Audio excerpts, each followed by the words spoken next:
The biggest issue we've seen plaguing Australian cricket lately has been their batting unit. Their disappointing T20 World Cup, where they failed to qualify for the Super 8s, came off the back of a batting collapse against Zimbabwe. And it is a big victory against Australia. 23 runs they win by. They've dominated. And Australia have not only just lost, they've been utterly demolished by Zimbabwe, who, let's be right, were fantastic. Then their last couple ODI series losses in Bangladesh and Pakistan also further exposed their fragile batting. So how has a batting unit which helped them win the T20 World Cup in 2021 and both the ODI World Cup and World Test Championship in 2023 fallen so far in 2026? I would also like to welcome you to the funeral of Australian cricket, the end of Cricket Australia, the end of perhaps cricket in this country, given the direction of the future of cricket. So the major challenge surrounding Australia now is that they're in a transition across formats, but particularly in white ball cricket. The departures of David Warner and Steve Smith, the fading out of Glenn Maxwell and Marcus Stoinis, and the loss of form of white ball Alex Carey and Marnus Labuschagne have left Australia's white ball sides with significant holes. In Mitch Marsh and Travis Head, they've managed to replace the Warner and Finch combination, who were brilliant for them for such a long time. See that room? It's the second 100 for him as an opener and his fourth in his career. Fantastic job there from Mitch Marsh. Together they've now formed a new destructive opening partnership and they're world class at their best. Flicked away through the leg side and over. There's Travis Head's 7th ODI 100 for Australia. But Travis Head and Mitch Marsh weren't young players groomed to take over. They were proven international cricketers with a lot of success, and that's been the root of their problem. Australia don't have young batsmen coming through the ranks to take over from these players transitioning out of international cricket, and so they've been forced to persist with these older batsmen who are past their primes or pick players who are unproven. Selecting a batting lineup in this manner can bring fluctuating returns, and we saw the first signs of that at the T20 World Cup. They picked Maxwell and Stoinis in their team, who were both well past the standard of international cricket, and unsurprisingly both had poor World Cups. Then they picked players with no track record in the T20 international format in Cam Green and Cooper Connolly, and both were non-events.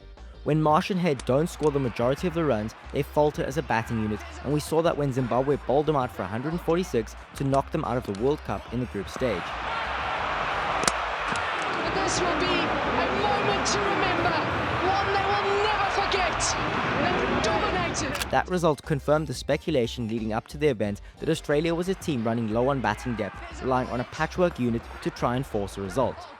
In ODI cricket, it's been a similar story. Without Head and Marsh in their last couple series, they were forced to turn to inexperienced players, players out of form, or players who are essentially being recycled, and the results reflected the state of their batting right now. They lost both series, and particularly against Bangladesh, they were properly dismantled. Wow, what a way to get to that win. Take a ball, Bangladesh, as they go on to clinch their first ever bilateral ODI series win against Australia. Again, it raised the same question about their depth and selection policy for batsmen, because it's either really inexperienced youngsters like Cooper Connolly and Ollie Peake, or very experienced players being recycled like Alex Carey, Marnus Labuschagne and Matt Renshaw.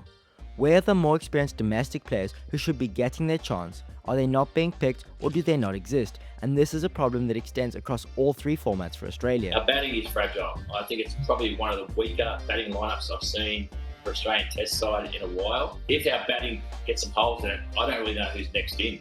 The thing that we had in the past, particularly through the 90s and 2000s, we always had 2 or 3 guys really just sort of chomping at the bit to take someone's batting position. I can't see that right now, I think. With the exception of Josh Inglis, Australia have failed to recently develop a certified future star who came into their side after domestic success. Inglis had back-to-back exceptional BBL seasons in 2020 and 2021, where he averaged around 31 and struck at 145 across both seasons. Inglis decided early and decided very nicely. And he also performed well for Western Australia domestically, especially in white ball cricket.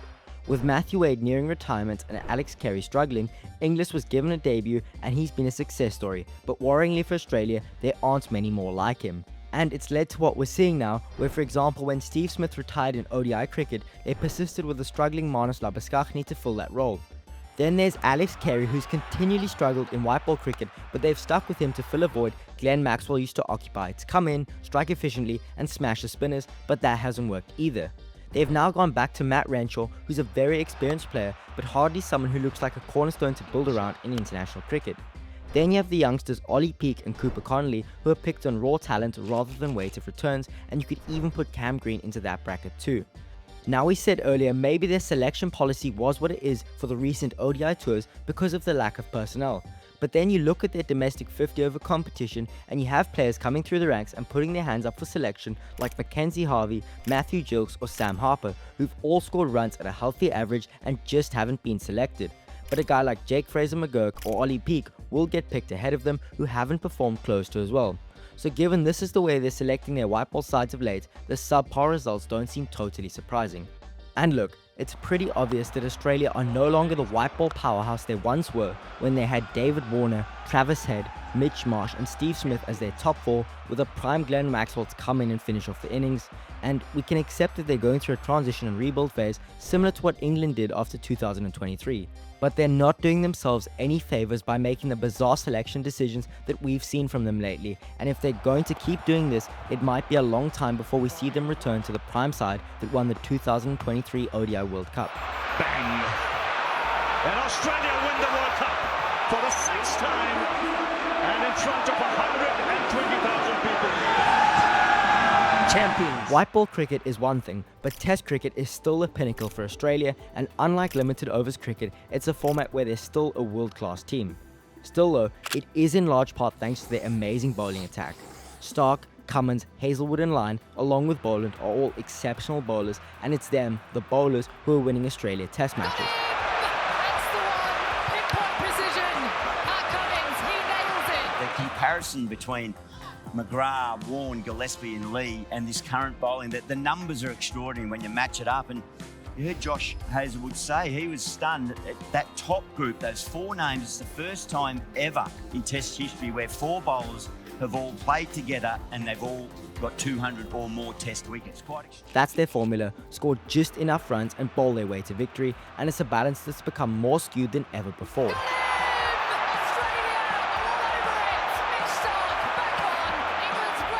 Sure, Australia have always had great bowlers, but they'd also simultaneously had great batters. Warner McGrath played with Ponting, Hayden and Gilchrist, and Leon Johnson then played with Clark and Hussey. But now, their batting is more fragile than ever, and that doesn't feel like an exaggeration. Steve Smith is 37 and he's still their best batsman, and he's probably going to retire in the not too distant future. Then you have the likes of Travis Head and Alex Carey, who are playing really well at the moment, but outside of them, the other batsmen look miserably out of form. Marnus Labuschagne, who is the best batter in the world as recently as 2023, has unfortunately for Australia hit an extended rough patch. Cam Green, once seen as the next shark colours by Australia, is still yet to establish himself in the format, and with an average of 31, batting in favourable circumstances at number 5 or 6, it doesn't suggest that he has what it takes to take over from Steve Smith or recently retired Usman Khawaja higher up the batting order. On Khawaja, his age was catching up with him at the end, and he was visibly struggling, especially against the fast bowlers, so his average fell to just 30 since 2024. Constance Weatherald and Inglis all have a small sample size, but none of them have set the cricketing world ablaze in their Test careers thus far. As it stands, Australia has no one averaging over 45 since 2024, and 4 of their top 7 batsmen averaging under 31. For the best ranked Test side in the world, a side who contend for World Test Championships every cycle, those numbers aren't good enough, and frankly, they're unprecedented for a side which 10 or 15 years ago would have dropped you for averaging under 40. It was so packed with talent. With Khawaja having retired, Ball's in for the last time in Test match cricket. Third career comes to an end at the SCG where it all started. and Smith set to retire soon, it could really leave Australia in an even tougher spot. And if you pair that with the scenario of the not too distant retirement of their fast bowling group whose average age is 36, we might be on the precipice of an Australian Test cricket decline. Now, the more concerning thing just on the retirement of players or the loss of form of players, because these things happen, is the transition from Shield to Test cricket. You see, Australia's bowlers have no problem going from being successful in Shield cricket to then carrying that success over into Test cricket. Look at Scott Boland or Michael Neser. 10, 15, 20 years ago, their batsmen didn't either. But now, it's an entirely different story, because scoring runs in Shield cricket doesn't seem to translate to guaranteed Test runs anymore. If you look at the difference in players' Shield average versus their Test average, especially those with a larger sample size of Test matches, so the more established cricketers, it's about 10 runs less. And for the newcomers with Shield success, their transition is even more brutal, with all of Weatherald, Inglis, McSweeney and Constas averaging roughly half of what they do in Shield cricket. This might be the most concerning factor of all, because it means the standard between domestic cricket and international cricket is widening from what it used to be, and that means it becomes increasingly more difficult to select Test batters because the criteria changes if you cannot rely on Shield results as the benchmark anymore. Are we seeing a star in the making? Raises his bat, takes off his helmet, and just his 5th first-class game. And when the time comes to replace players who retire, like Khawaja and at some point Steve Smith, who do you turn to? Do you trust Shield numbers and give those players like a Weatherald an extended runs because they've done well there? Or do you also factor in white ball success and therefore give Josh Inglis the longer go? Or do you pick on talent and then hope that you land on a home run like they did by trying to pick 19-year-old Sam Constas? Or lastly, do you go back to players who've reinvented themselves like a Matt Renshaw?